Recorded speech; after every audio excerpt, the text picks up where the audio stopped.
किन्नर किन्नर हमारे समाज का वह तबका है जिसे सारी दुनिया में केवल लिंग के आधार पर कई तरह के अधिकारों से वंचित किया गया है। सबसे बड़ा सवाल यह है कि क्या किसी का लिंग उसकी बुद्धिमत्ता का परिचारक होता है, या हमें अपनी बनाई हुई नीतियों पर फिर से विचार करने की आवश्यकता है। मुझे आशा है कि यह सीख देने वाली कहानी आपको इस विषय पर गंभीरता से विचार करने के लिए प्रेरित करेगी। अंजलि और दीपक में बचपन से ही गहरी मित्रता थी। दोनों एक ही स्कूल में पढ़ते थे। बचपन से ही दीपक का रवैया लड़कियों की तरह था। ज़्यादातर लड़के दीपक को लड़कियों के साथ रहने की वजह से ही चिढ़ाते रहते। हालांकि दीपक को इस बात से कोई फर्क नहीं पड़ता था, लेकिन जैसे ही दीपक 10वीं कक्षा में पहुंचा, उसने अपने घर पर लड़कियों की तरह कपड़े पहनना शुरू कर दिया। दरअसल दीपक एक किन्नर था, लेकिन उसके माता पिता ने यह बात सभी से छिपाकर रखी हुई थी और अपने बच्चे को सबकी नज़रों से बचाकर लड़कों की तरह पालते थे। लेकिन अब दीपक को लड़कों की तरह रहने में घुटन होने लगी थी, क्योंकि उसे अंदर से एहसास था कि उसका शरीर भले ही लड़के की तरह दिखाई देता हो, लेकिन उसकी भावनाएं लड़कियों की तरह हैं और उसे यही जीवन पसंद है। बस फिर क्या था, दीपक ने अपने वास्तविक रूप को पूरी तरह अपना लिया और स्कूल पहुंच गया। उसके बदले हुए रूप को देखकर स्कूल में मौजूद छात्र छात्राओं के साथ शिक्षक भी हैरान हो गए। लेकिन अंजलि अपने दोस्त के पास पहुंचकर उसके नए रूप के बारे में पूछने लगी। दीपक ने रोते रोते कहा, अंजलि को अपनी असलियत बता दी। हालांकि अंजलि ने उसे दिलासा देते हुए कहा, तो क्या फ़र्क पड़ता है, मैं तुम्हारी दोस्त हूँ और हमेशा तुम्हारी दोस्त ही रहूँगी। लेकिन अंजलि को इस बात का डर था कि दीपक के इस बदले रूप को स्कूल के बाकी बच्चे स्वीकार करेंगे या नहीं। हुआ भी कुछ ऐसा ही।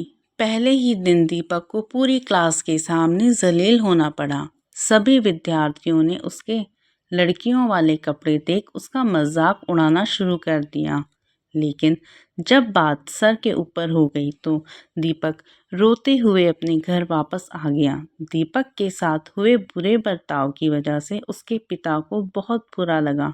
वह अपने बेटे को लेकर स्कूल पहुंचे और उन्होंने शिक्षकों को अपने बेटे की सच्चाई बताते हुए कहा कि मैंने अब तक सबसे छुपा कर रखा था कि मेरा बेटा एक किन्नर है, लेकिन अब बात सबके सामने आ चुकी थी। तो मैं आपसे चाहता हूँ कि विद्यालय में दीपक को लड़कियों की तरह कपड़े पहनकर आने की इजाज़त दी जाए, लेकिन प्रशासनिक नियमों के तहत लिंग के आधार पर शिक्षा देने का चलन कई वर्षों से चला आ रहा है।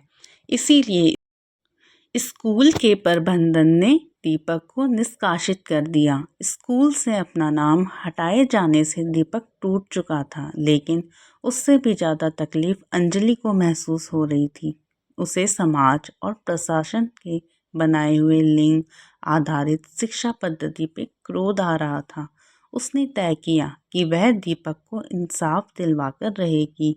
यह दूसरी तरफ जैसे ही किन्नर समाज को मामले का पता चला, वह अपना समूह लेकर दीपक को लेने उसके घर पहुंच गए। उनसे मिलते ही दीपक डर गया। किन्नरों ने दीपक के पिता को किन्नर समाज की पूरी प्रक्रिया बताई। धीरे धीरे दीपक के पिता को लगने लगा कि दीपक का भविष्य किन्नरों के साथ ही हो सकता है, क्योंकि आम लड़के लड़कियां दीपक को कभी नहीं अपनाएंगे। इसलिए वह अपने बेटे को भेजने के लिए मान जाते हैं। लेकिन दीपक अपने पिता से रोते हुए कहता है, पापा, मैं जिंदगी भर सड़क पर ढोलक नहीं बजाना चाहता, बल्कि मैं एक वैज्ञानिक बनना चाहता हूँ।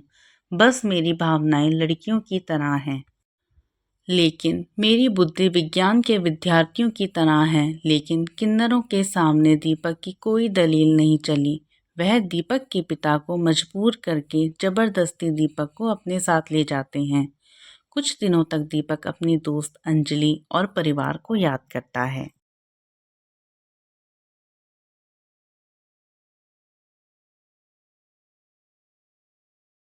में दीपक पूरी तरह किन्नर बन चुका था। एक दिन दीपक ने अपने गले में ढोलक टांगे टांगे हुए ट्रैफिक सिग्नल पर ताली बजाते हुए एक कार का दरवाजा खटखटाया। जैसे ही कार का गेट खुला, दीपक अपना मुंह छुपाने लगा। दरअसल कार के अंदर अंजलि अपने पति के साथ बैठी थी।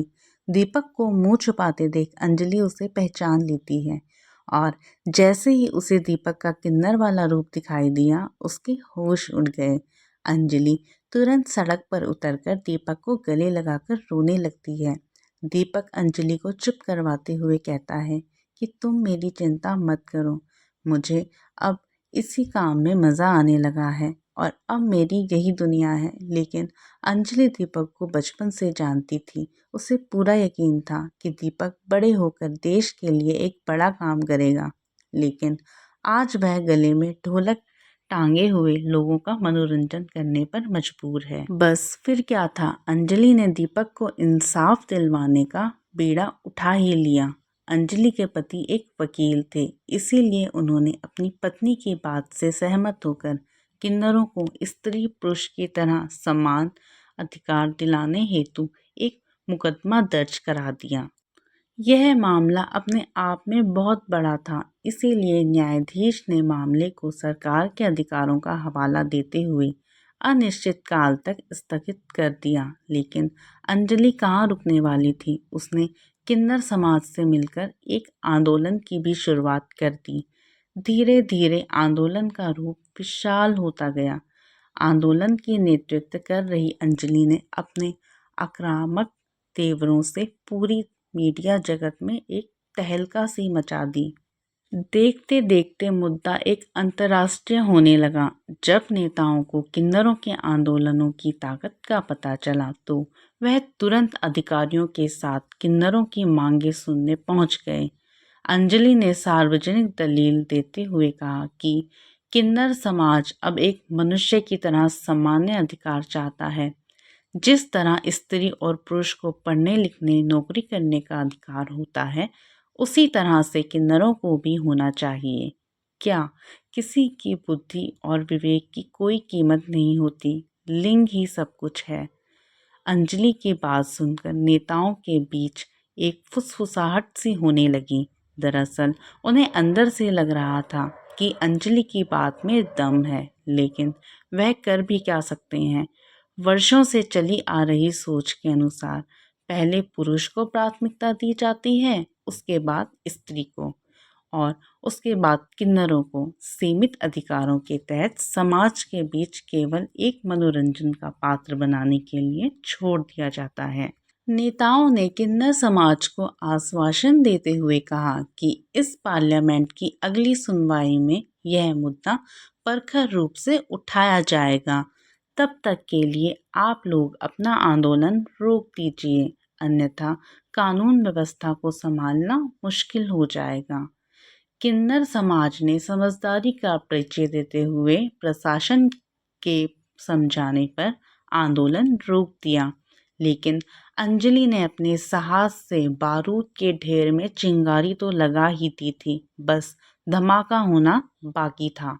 आपको ये कहानी कैसी लगी? अगर अच्छी लगे तो एक लाइक ज़रूर करें और अच्छी नहीं लगी तो डिसलाइक भी कर सकते हैं। धन्यवाद।